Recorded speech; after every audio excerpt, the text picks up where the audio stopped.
All right, so now we're going to work on our Painting Studio Skill Builders Creating Value.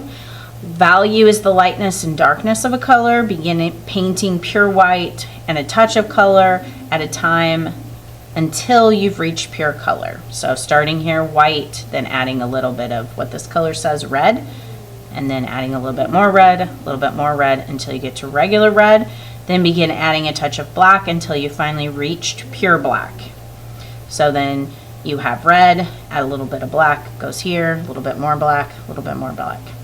So when you get your paint, you're going to get a red, and then you're going to get black and white, because you're going to be mixing white to red and black to red. So what I want you to do first is scoop up half the red and move it to an empty space. Then you're going to rinse your paintbrush off. Dry your paintbrush off. Okay, so you're going to dip your paintbrush in the red and you're going to paint this middle box underneath or over the word that says red. You're going to paint this in as neatly as possible. And you're not going to rinse your paintbrush off yet because you're going to start mixing color. So what you're going to do is you're going to add a little bit of white to one of the reds. And that's going to go here because it has a little bit of white. Then you'll add a little bit more white, that goes here. So you may want to rinse your paintbrush off, but I don't think I need to. I'm just going to always pull the red from the edge. So if I get a little bit of red in the white like I just did, that's okay. Then I'm going to mix that with the red to make a slightly lighter version. And these squares are very, very small, so you only need to mix just a small amount. But you want to make sure that when you go to paint them, that they look very different. And look how neatly I'm trying to fill in that square. So I'm not just putting a big blob there. I'm not going to have just the smear of color. Each square is going to be very distinct and clear edges. So now I'm going to take a little bit more white, mix it with that color that I just made. So I'm not using this whole divot of red. I don't really need the whole thing. I'm just going to mix along the edge here. Now when I paint this color, I need to make sure it's different than my last color. And yes, there is a clear change between this one and that one. So I'm going to paint that square in very neatly.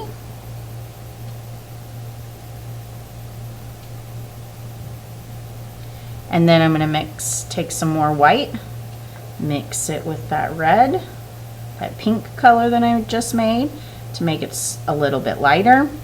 Paint that, make sure that's different than this one, which it is. Neatly paint in the square. Now my paintbrush is starting to get really thick with paint, and it's not wanting to paint a nice smooth edge. So I could take my paintbrush and kind of squish out the paint from it onto the paint palette. All right, and then I have one last one and it says it's white. So I'm just going to rinse my paintbrush off, dry my paintbrush off. I always have to dry it off when I'm using liquid tempera. Find a clean spot of the white and just paint that here. Now that's quite a jump from this last color to white, but as long as they each look different, that's what matters to me, is that you've practiced mixing white with red and you know how to mix a variety of light and dark values with red. So now I'm done with the white. So now I'm going to do, these are the tints, now I'm going to do the shades. Tints are when you mix white with a color, shades are when you mix black with a color. So I'm going to rinse my paintbrush off because you should never have white on your paintbrush when you're mixing your shades with black, or it'll look grayish. So now I have this other red. Again, I don't need all of it, so I'm going to get a touch of black. Wait a minute. Yeah, touch of black. I'm going to mix that with one edge of the red over here. And paint my first square next to red because it just has a little bit of black in it. So this is going to be closest to red. Fill in my square nice and neat. Take another touch of black.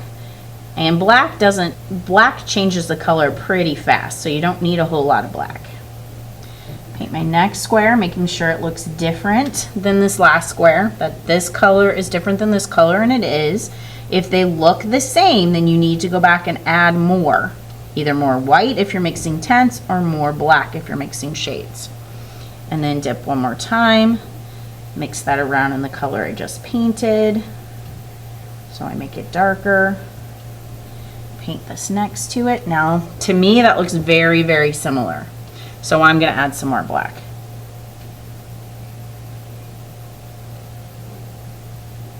Okay, now I'm going to paint next to it. Yep, that's different now.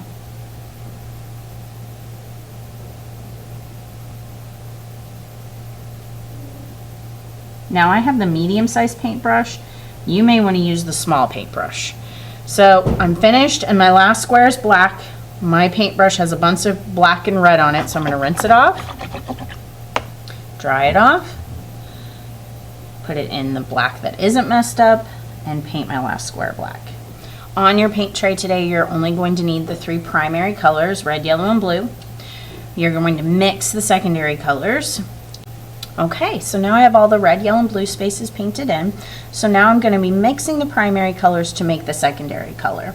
So blue and yellow mixed together make what secondary color? And then that secondary color is painted between the blue and yellow space to show on the color wheel order and how colors are made. So we're going to mix blue and yellow together. So I'm going to take some yellow, move it over to a divot. You need more of the lighter color and less of the darker color. So I'm just going to scoop up a bunch of yellow. Now I need to rinse and dry my paintbrush off between colors because I don't want to mess up the blue. So I'm going to take some blue and move it over. Notice how I'm not touching the yellow. I'm dipping my paintbrush in the blue and I'm pulling the blue off my paintbrush on a clean spot of the divot. And now I'm going to mix this around and see if this is enough blue to turn this into a secondary color. And it looks like it is enough blue. And so I've made green. So this paint color, green, will go here in this little circle. I have a lot of paint on my paintbrush, so it's really, really thick with paint. So I really hardly had to move it at all to fill in that circle neatly. And neatness counts on this, so let's paint this as neatly as possible. Try to stay within the space.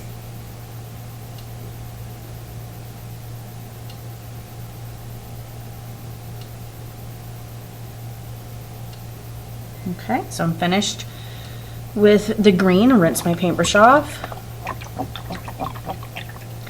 dry my paintbrush off, and now red and blue mixed together. Red is the lighter color of the two, so remember you need more of the lighter color and less of the darker color.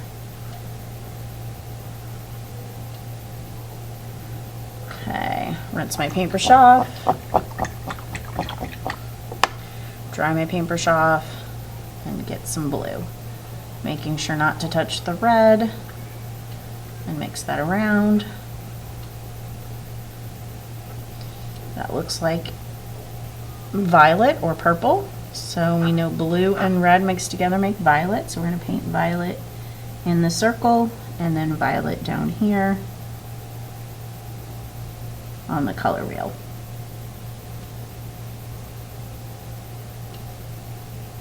So when I get to this point, I'm going to keep my paintbrush up on the end, the edge of it, like a ballerina, up on its toes to fill in that small space. Rinse my paintbrush off.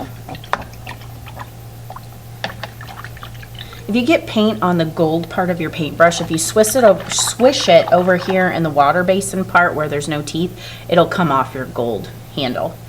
Rinse, dry, and then the last one is yellow and red. So remember, you need more of the lighter color. Yellow is always the lighter color. If you're mixing yellow with anything else, it's always the lighter color. Dry my paintbrush off. Get some red.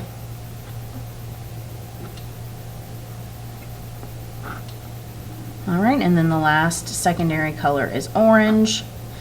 This looks a little red to me, so I'm going to rinse my paintbrush off. So when you do mix one of the colors, if it doesn't look quite right to you, rinse your paintbrush off.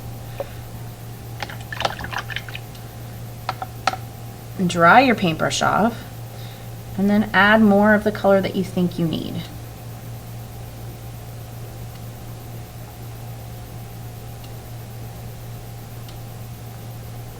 Okay, that looks like a much better orange, not quite so red.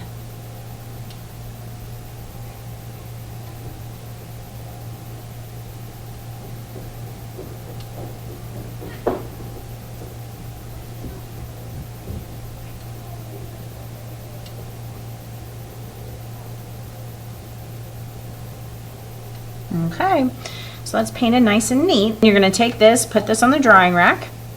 You're going to take your paintbrush and your mixing tray over to the sink. You're going to run the water, wiggle your paintbrush around, clean off the mixing tray and your paintbrush at the same time.